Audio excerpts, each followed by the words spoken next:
far as maintenance on a mower, the biggest thing we see coming into the shop is lack of oil.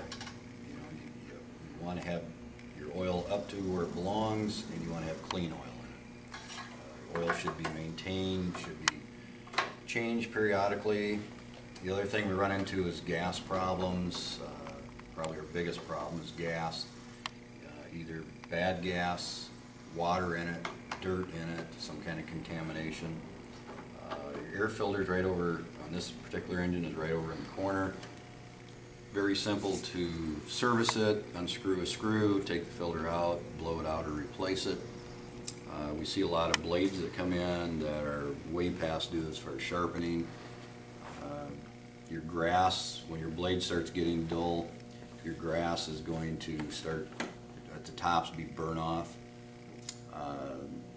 Another thing, you know, we see so many people that will mow really, really low.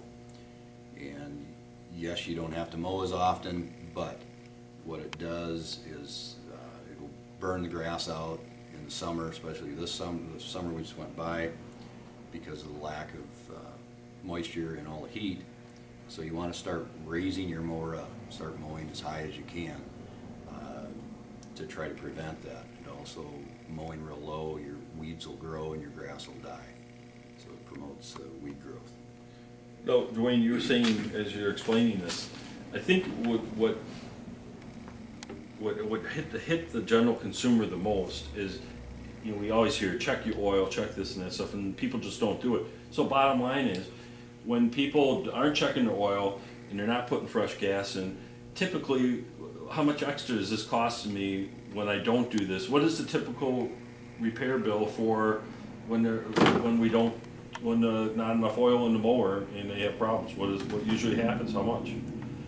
Well, you know, if you run your engine out of oil, you know, the cost of the engines and so on today, most of the time you'll end up junking the mower. The mower will be no good. Depending on the age of it, you know, if it's a fairly new mower and you happen to run out of oil, you know, sometimes it can be worth replacing an engine, but for the most part it's not.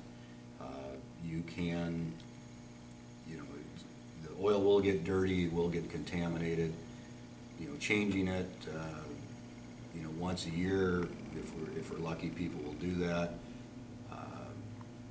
You know, it's not the best. It should be changed more frequently, you know, depending on the year, how much you use it, obviously.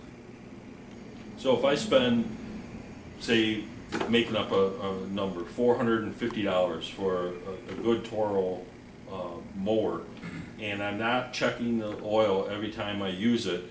So from my understanding, from what you explained this to me, is that if I really take care of this $450 investment that I make, and I'm just making up that number, that mower could last me 10 years or more.